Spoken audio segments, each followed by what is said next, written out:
Olá, meu amigo, minha amiga. Estamos na reflexão cabalista da Parashá Vaierá e temos a presença do meu amigo e professor de meditação, Gil Savransky, israelense, a leitura do primeiro verso, Vaierá, do Zohar. וידבר אלוהים אל משה, ויאמר אליו, אני אדוני, וארא אל אברהם, אל יצחק ואל יעקב, ואל שדי וגו. רבי אבא פתח, פיתחו באדוני עדי עד, כי באדוני צור עולמים. ביטחו באדוני כל בני עלמה, בעיין להתקטקפה. באדוני בקודש בריחו, ולמאבי רחצנו דלעון באדוני. Muito obrigado, meu amigo. A tradução seria: E Deus falou a Moshe e lhe disse, Eu sou Adonai. E aparecia a Abraão, a Isaac e a Jacó, como El Shaddai, e assim por diante. Rabi Abba começou: Confiem em Adonai para sempre, pois em Yah Adonai é a rocha eterna. Confiem em Adonai todos os filhos do mundo que desejam se apegar a Ele, o Santo, bendito seja, e ser purificados por Ele. A saída do Egito, nós sabemos, segundo a Cabalá, ela representa o abandono do orgulho e do egocentrismo do indivíduo, no qual ele precisa se esforçar para se desvincular dessas forças negativas. Às vezes damos um passo certeiro, absoluto, mas também há aquela situação. Devemos juntar forças e energia para dar pequenos passos, até alcançar o nível em que estaremos absolutamente livres de algo que nos aflige. Então, não é como se, ao ver uma aula ou um culto de alto nível intelectual e emotivo, o indivíduo de imediato vá obter uma liberdade nesse sentido. São passos e passos até que se consiga sair verdadeiramente do Egito e se manter fora desse Egito. Podemos imaginar que uma das piores maldições que alguém pode receber é deixar uma grande bênção passar por não ter o recipiente adequado para conter aquela bênção.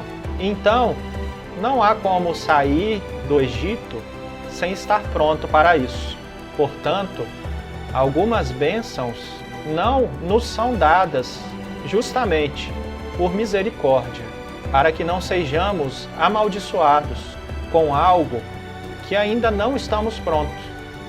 Nessa Parashá, temos a praga do sangue, quando o Criador diz a Moshe para ser o canal entre o Nilo e a praga.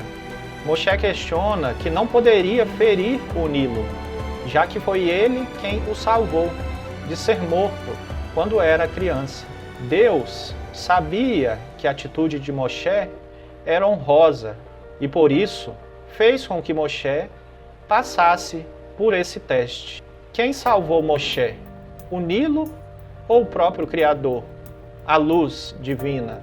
Obviamente, Moshe sabia que havia sido salvo pelo Todo-Poderoso, mas a justificativa de Moshe é o respeito que ele tinha em consideração por aquilo através do qual o Criador o salvou nesse plano físico.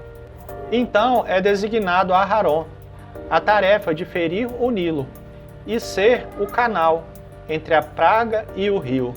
Moshe nos dá o exemplo de que se nós conseguirmos manter o respeito pelas coisas que o Eterno coloca em nossa vida, mesmo as mais simples, como a água, o que chamamos de milagres se tornarão cada vez mais recorrentes em nossa vida. Aharon teve de colocar a praga em todas as fontes de água do Egito, simultaneamente. E como isso seria possível? A palavra Nilo e Eor deriva da palavra Or, que significa luz, e Eor significa que vai se iluminar. Então, ao tocar o Nilo, que fisicamente ainda existe, e na época era um canal físico para uma luz superior, para que ela se revelasse através dele. Então, tocando ali, afetaria toda a fonte de água. Além de ser fisicamente essencial, o Nilo, para o ecossistema à sua volta, também havia uma energia espiritual ali, para se revelar através da vitalidade que trazia de suas águas, tornando-o um canal dessa energia. E quando a água dos egípcios se tornou sangue, e eles perceberam que a água dos hebreus permanecia pura, mesmo quando os egípcios tentavam beber, a água dos hebreus, quando chegava em suas mãos, se tornava sangue. E quando os israelitas pegavam a mesma água novamente, ela se tornava água pura, perfeita para o consumo. Então, para que os egípcios obtivessem água pura, precisavam comprá-la dos israelitas. Temos uma questão aqui referente ao orgulho de Faraó. Nilo e Eor, que vai se iluminar, mas no Egito ele representava uma de suas divindades supremas da fonte da vida. E de maneira megalomaníaca e egocêntrica, o faraó deixava claro que o Nilo pertencia a ele. Ele dizia, Li a Eor, ou seja, eu tenho a luz, sendo que a luz representa a fonte da vida. Ele ainda acrescentou, e eu me fiz, nos mostrando um nível de orgulho tremendo. Então, todos os prazeres e tudo que temos na vida, nós entendemos que nos são dados através das luzes superiores, da luz divina. E se tivermos um recipiente bem estruturado, essa luz se converterá em algo bom. Porém, se a estrutura do recipiente estiver danificada, não poderemos receber a luz da melhor maneira e pode acontecer uma perda de energia. Porém, também entendemos que beber a água em um copo quebrado é difícil, mas ainda é melhor do que não beber. A fonte dos egípcios era o Nilo e o que ele representava espiritualmente. Por isso, quando eles foram se conectar e receber a água virou sangue. Já os hebreus, os israelitas, se mantiveram com sua água potável, por manterem a conexão com a verdadeira fonte da vida. A água representa Makor Haim, a fonte da vida. Ao se conectarem com a fonte correta, os israelitas tiveram água pura. Aharon não foi de porta em porta e fez algum tipo de magia para que a água dos egípcios virasse sangue. Ele foi direto na fonte e revelou o que acontecia ali. A tradução comum da palavra praga, quando em hebraico temos a palavra macá, que significa batida, pancada, o que traz um outro entendimento. Essa palavra macá também tem a numerologia 65 e também representa Malhut em seu potencial de recipiente perfeito. A macá, essa batida, na verdade, foi uma revelação do que estava acontecendo. E quando a revelação veio à tona, eles tiveram uma conexão com o que acontecia e a fisicalidade se transformou naquilo que eles estavam se conectando espiritualmente. E então eles perceberam que estavam bebendo sangue. Antes da água se tornar sangue, eles já estavam se conectando com uma energia que era considerada sangue, só que de uma maneira diferente. E o sangue também não é em sua totalidade ruim, pois também é considerado fonte de vida, mas não é um bom sinal quando ele é visto fora do corpo, exceto em alguns casos, como o parto de uma criança, de um animal, já que na hora do parto, o sangue representa a anulação de julgamento, assim como o ciclo menstrual também.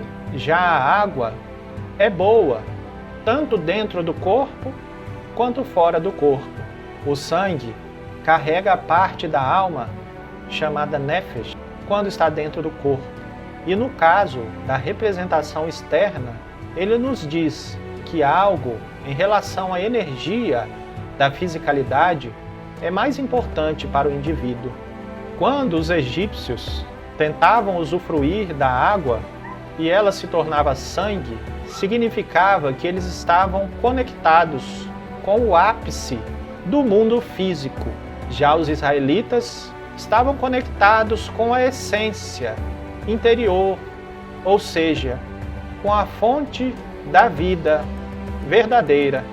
Cada um de nós tem sua própria fonte de energia e modo de conexão. E para sairmos do Egito, precisamos dessa macá, dessa pancada, essa batida de revelação, para percebermos qual é a fonte que estamos nos conectando, do que nos alimentamos mais, de honra, de congratulações, de respeito, do que as pessoas vão pensar, do julgamento, da fofoca, do dinheiro. O que nos interessa mais? Qual é a fonte de energia?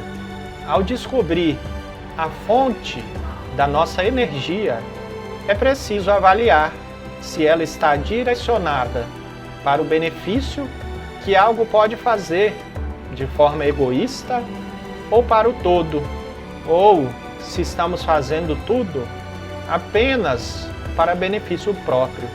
Então, conseguiremos discernir entre o sangue e a água. Essa batida, essa pancada, representada por Macá nessa paraxá, segundo a Kabbalah, é um conceito chamado Zivug Da'aka. Esse conceito nos diz que quando a luz quis finalmente se revelar no recipiente, ela bate no recipiente, pois ele não estava pronto para recebê-la. Nisso, o recipiente se quebrou todo e precisou passar por um processo de reconstrução e destruição, até se adaptar àquela luz.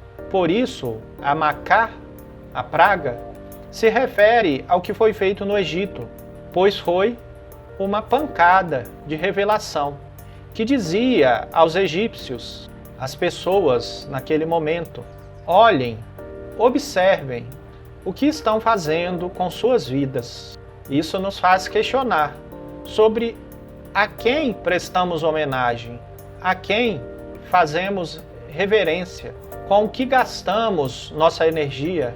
Se queremos sair do Egito, precisamos manter nosso recipiente limpo de futilidades e preservar sua essência. Malhut, o mundo físico, tem duas colunas, direita, água, e esquerda, sangue, que representam Hesed e Gevurah. Malhut recebe sua fonte de uma sefirá acima, Yesod. E os prazeres verdadeiros vêm das sefirot anteriores e ficam acumulados em Yesod. E aí nós decidimos qual é a fonte que queremos conectar. É preciso ter um recipiente e logo depois uma fonte para se conectar. E de qual lado queremos essa fonte? Hesed, água, ou o lado esquerdo, o sangue? Não é ruim receber Gevurah do lado esquerdo, mas a fonte do nosso prazer deve vir do lado direito. Precisa ser ligada com a energia de Hesed, a energia de compartilhar. Uma criança não tem capacidade de aproveitar e compreender muitos prazeres, pois seu recipiente é menor, mas à medida que cresce, ela consegue usufruir de mais e mais prazeres. Assim também somos nós, quando evoluímos intelectual e espiritualmente, onde conseguimos discernir prazeres de prazeres e fazer o trabalho de decidir em qual fonte queremos nos conectar, no ápice da fisicalidade, no ego ou na elevação, no compartilhar. Eu agradeço a atenção de todos e peço que compartilhem esse canal com quem se interesse por esse tipo de conteúdo. Muito obrigado.